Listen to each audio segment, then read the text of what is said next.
Evening all, and welcome to episode 34 of Kerbalism. Now, last time out we left Jeb stranded around the moon. No, that was a few episodes ago, sorry. We went to Minmus and ended up going to the moon instead. I completely mixed the planets up and went to the wrong place, but we rescued Jeb and brought everyone home. Between last episode and this one, I have done a small sort of mini episode in between where I test out asparagus staging and discovered that it doesn't really work for what I'm trying to do here. I don't know if the gravity turn is the one causing the problems there or whether it's just me getting something wrong, but it didn't work. I lost a load of money having crafts basically splashed down in the ocean over there, and it caused all sorts of problems. Now, I left that episode with Jeb and Bill in orbit and was going to send them over to Minmus. Now, I've done that. I've recorded that whole session, only to discover that my encoding software recorded blank. I had the audio, but no video. Not very helpful. So, a quick recap on that is, they went to Minmus, they didn't have enough fuel to land, so we decided to go into orbit and collect the 3 temperature readings to complete the contract, and they came back home again. No real problems, and we now have 329,000 credits. But we still have the 2 contracts to take a surface sample and some EVA reports on Minmus and to plant a flag on Minmus. So I would like to do that. And this is the craft that's going to take us there and hopefully get the entire job done. There is one thing I want to change on it, however. We were running low on water. I had hoped that inside here a water recycler was going to be enough to give us the water required, but it wasn't. It's not enough to do it. It simply wasn't sufficient for it. Now, what I could do is get rid of these solar panels and try and rely completely on the other thing I've configured here, the monoprop fuel cell. That gives us 0.33 a second of electric charge, but I'm not sure what Kerbals actually use. I'm going to send up 2 Kerbals like I did last time rather than the full complement, because there's no need to do that. And I think I'm going to send up Valentina and Milma. Our 2 ladies can go up. Milma can get some experience in engineering before she becomes our main rocket constructor. But I'm thinking if I was to get rid of these solar panels here and actually put on solar panels that extend. These ones here. Put on 4 of them. It's a little bit of overkill, but put them here actually. The idea behind it is that I can stash them and run off the fuel cell, which then generates me water as well, because as you can see here, it generates 0.33 electric and 0.16 water. So it will be giving me some water to keep these going, electric. But it doesn't run if there are solar panels present. Solar panels seem to take precedence. They are the first thing that generates electricity and everything else comes after it, which makes sense because you wouldn't want your fuel cells burning fuel when you've got perfectly good solar. But like this, I can stash the solar panels away and force the fuel cell to run. But I'm not entirely reliant on it. I could still extend them if things go wrong and my batteries end up going flat. That's what I think I'll do. Another trick is I don't have action groups available yet. I've got the standard ones, but I can't have custom ones. But if I bind those to the light systems, and I've just realised something, they're the wrong ones. We need these ones. The difference between the 2 is that these ones can be extended once, and these ones can be extended and retracted. So yes, that's what I do. In groups, I want to go to lights, and we can get rid of that one because we don't need that one. Solar panels, toggle solar panels. There we go. So when the lights come on in the cab, the solar panels will extend. That way I've got a button on the keyboard to extend all 4 of them in one go. Makes life so much easier. The other thing I want to do is I want to remove the little knobule off there and put it somewhere else. It's not supposed to be on the end of the winch. It's supposed to be somewhere else.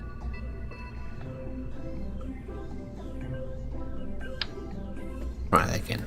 There we are. Right. The idea behind it is, as you can see, you've got one that looks sort of similar there. You fit these on a craft, have another craft with a winch, and the winch cable comes out and plugs into these. That's the idea. That's what I was getting wrong in a previous episode. That also means that I want to configure seat 1, which is the centre one, which, there we are, we've already got a screwdriver and a wrench.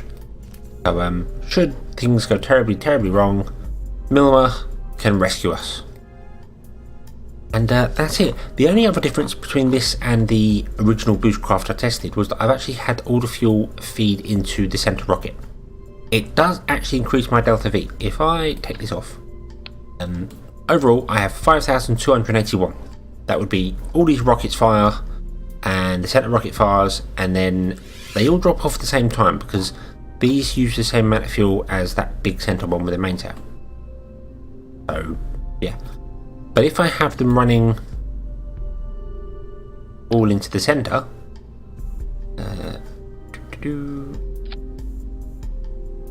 like that, then these outside ones will drain first and drop off, making us lighter, and then the centre engine can boost us even further. So yes, it gives us 5,000, almost 5,600 meters a second. I'm hoping that's going to be enough to get to Minmus and land. The last craft that I went there didn't have enough fuel for the landing. I think that was because I had to do the plane change in orbit rather than doing it at launch. So I'm going to try and get the thing to maneuver right at launch. I'm going to get it to fire up at an angle and hopefully get the right what's the term? The right inclination. That's the word I'm trying to think of. That is something that Gravity Turn can do for me. So yes, let's rename this from Minmus Boost to Minmus Science. There we are, Minmus Science. And let's launch it and give it a go. And here we are on the launch pad, slowly wobbling around. We've actually managed to rotate some bit here, but yes, right. So, to get to Minmus, the first and foremost thing we have to do is figure out when we need to launch.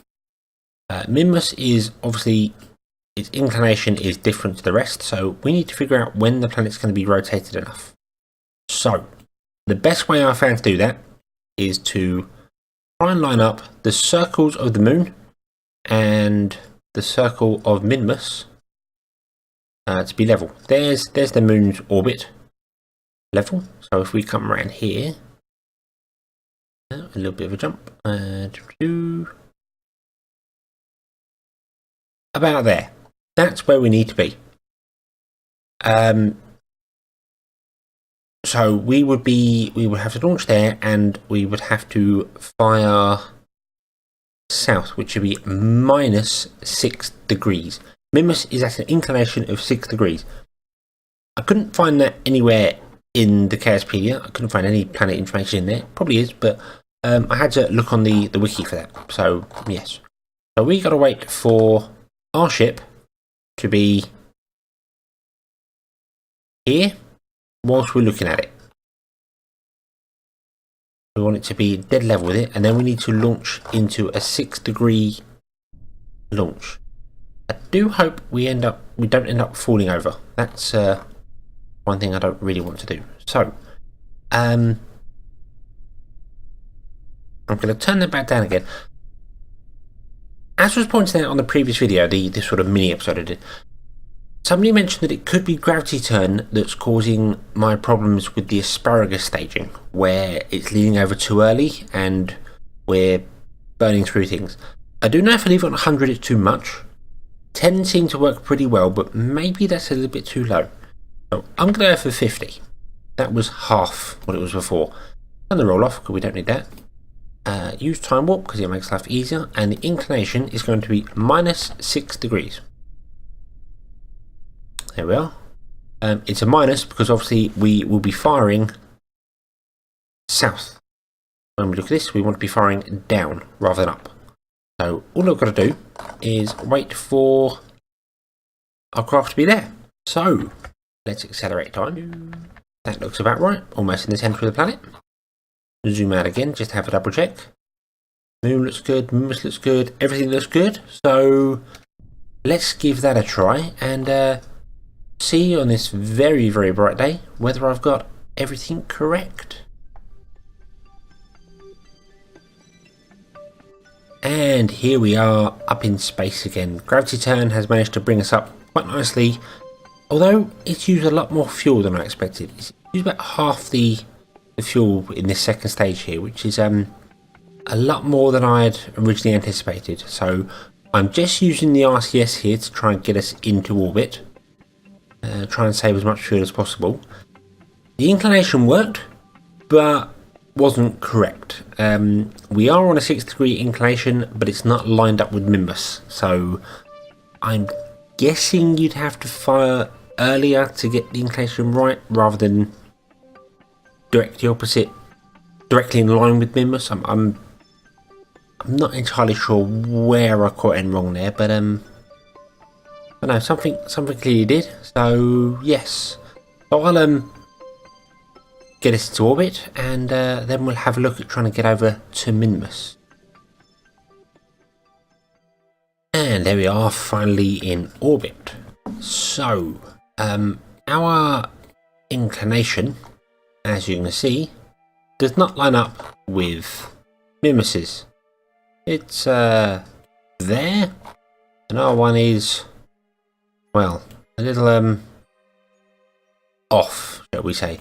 I'm guessing that, as I said, rather than waiting for the planet to be aligned here and firing, you would actually fire here, and so you'd fire on the horizon rather than at the centre. That's probably where I've got that wrong.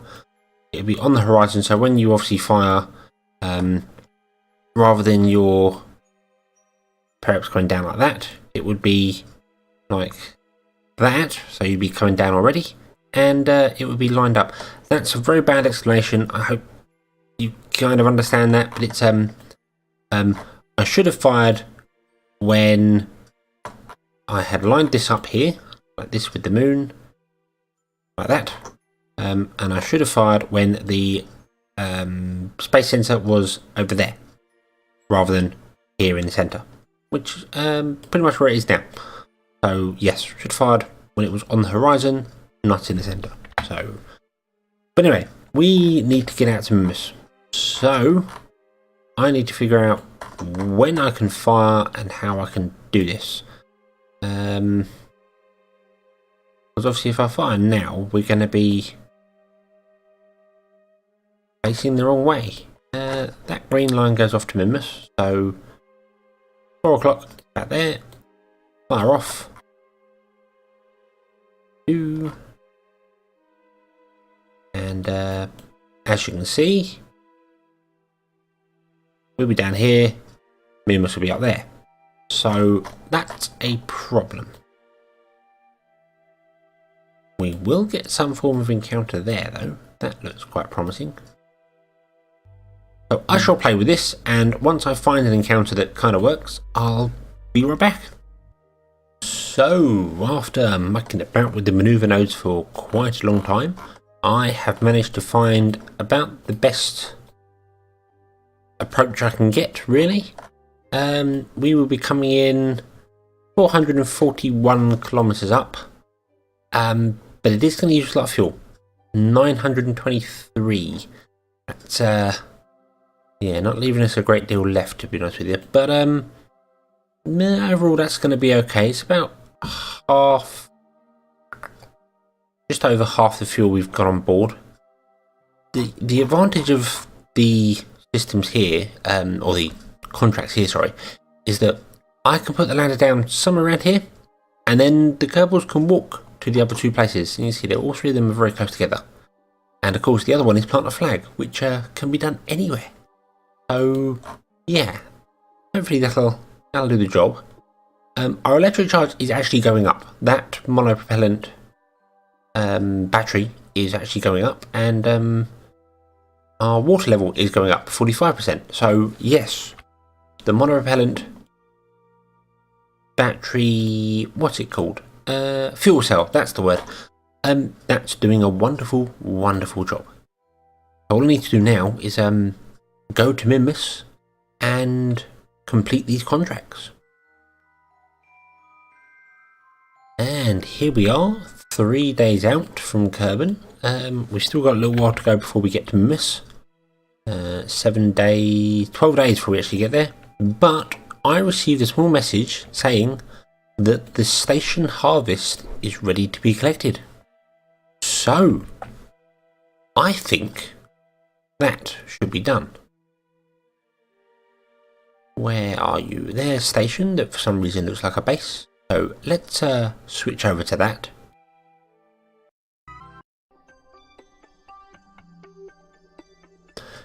And the first thing you notice is the solar panels turning around. I'm guessing that's the problem. I'm guessing that whilst we are accelerated, the solar panels don't get to spin on time and are facing the wrong way and therefore don't charge. But what I'm going to do very first, I am going to rename this station to station. That is the correct setting there. And then, aha! Many years, 200 days have passed, and we can finally click the harvest button. Gained 2,500 food. I have absolutely no idea.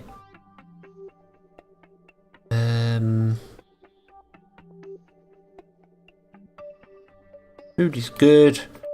I don't actually know where our food storage is. That can actually hold food apparently. So yes. Yep, that's got 2,962 food in it. We have completed another contract. Huzzah! Harvest food in space. Job done. Excellent. More funds. But more importantly, that means we can grow things. We know it works. It takes a long time, but we know it works. Gundred will be returning home at some point. I'm still not sure whether I should trash this station or expand it. We have got better connections now. We've got those K&K ones, so I don't know whether to... Well, I suppose what I could do would be to launch another station and then salvage this one into the other station and use some rocket parts to build it. I could take this apart and yes, but that's not what we're doing today. Today we are going to Minmus. So let's switch back here and let's get to Minmus itself. And it would appear that although that wonderful mono-propellant fuel cell is good at getting water, you can see here we now have 98% water, we are out of electric charge. So let's turn the lights on, open the solar panels, and fill our batteries up. It did manage to last until right out here, nearly 10 days, so yep, that's pretty good. And I now know that that is enough to recharge the water system. So yes, using one of those little scrubbers and a monopropellant fuel cell is enough to keep water going for a long time. And we don't need to carry that around. We can just generate it. Excellent. And here we are, entering orbit of Minmus.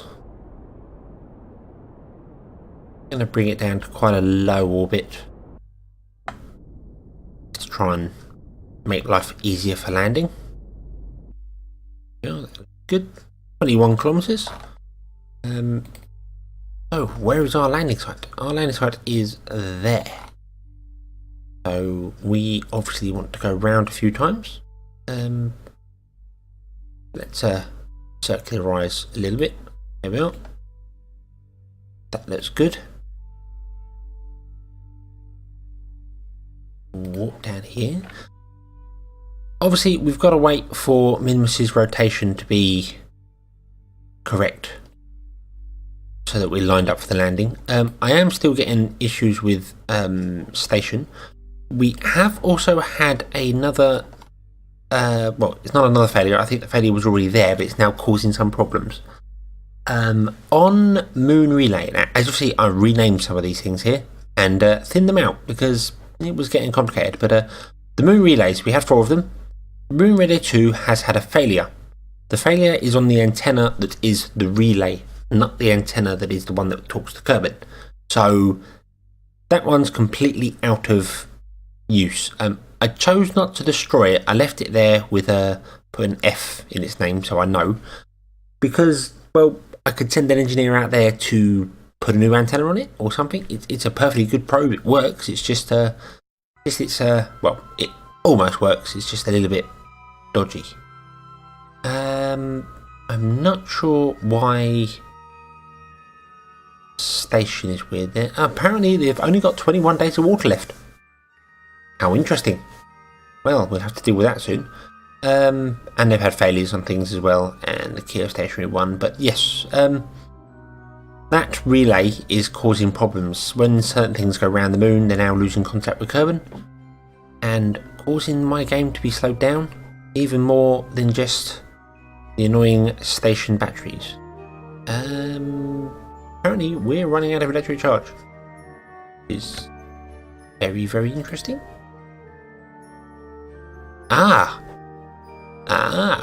We are out of monopropellant. So our fuel cell is now obviously dead. Right. Well, it lasted well enough. I was using the RCS for doing lots of things, so yeah. Quite impressed with that actually. Quite satisfied with that. Satisfied with that even. Not sure what our heat shield was doing here. Poking out a bit. Back in there. But that's what he brought the solar panels for. Let's go around again. And I'm sure we'll get there eventually. And here we are. Right. We've got a 7-second burn. I have turned the engine down, but I'm going to turn it down again. I'm going to go down to about 25%, I think. It's just so I have a bit more control, because obviously now we haven't got any monopropellant. 24.5, that'll do.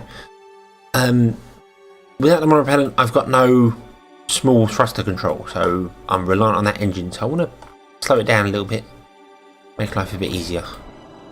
Let's deploy the legs and the gear.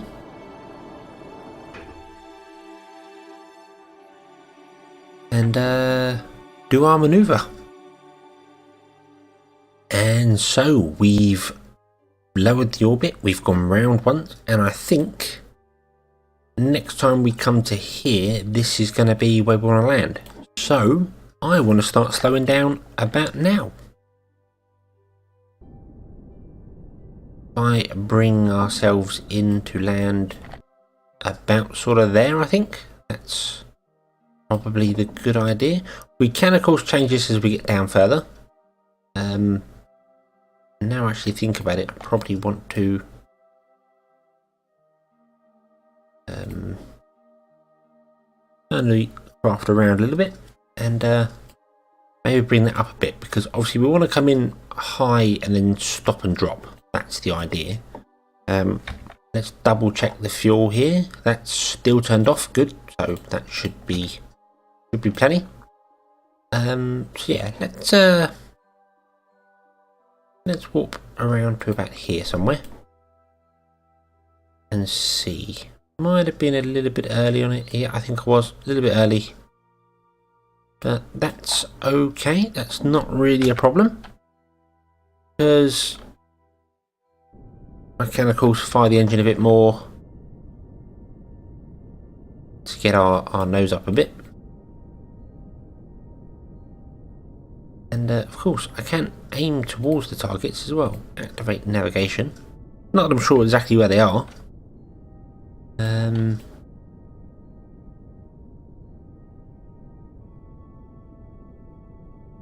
Firing radial out raises my orbit a bit more. They are very difficult for me to know which way. So we're coming that way, so they would be to our right. So we are travelling that way. They'll be over there. Means I want to do something like this. Think. Fire the engine that way. That would be anti-normal actually. But I won't use those things because sometimes they confuse me and do things wrong. Actually, why not? Let's click anti-normal, which will push us over that way. Go away, and once we've gone over there, it is. There's our little foot there. Once we've gone over there a bit, we can obviously slow down again. But that's not really raising our periaps, it's just moving us over that way. Minmus is rotating as well, but we're coming in faster than Minmus is rotating, so we need to go over there some more.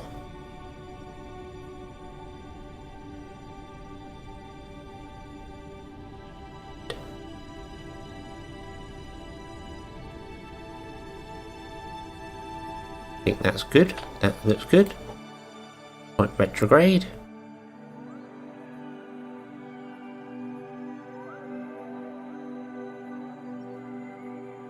Okay, so we need to land and also turn that way. Need to do that. I want to go slightly over the target again.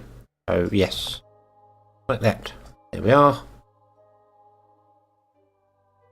I use maneuver nodes a lot in doing things. It's easier to have a maneuver node so you know exactly what you're doing for burning wires and you can see roughly where you're aiming at. That's obviously wrong. That must be over there. Oh, I've overshot it. It's a good sort of, it's a good marker to know what you're doing.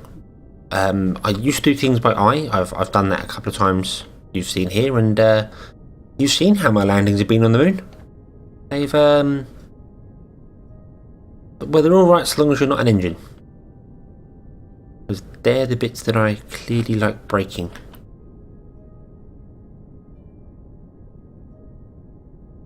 Right, there we go. That looks good. Let's go down here. Point ourselves retrograde again. And oh, there's our first Minmus landing down there. Let's accelerate time over there, shall we? Right, we obviously don't want to. Where are we? We're going down into a valley. Is it down here? I think. I'm not entirely sure where. Where are they? Oh yeah, we're apparently above it, so we need to stop.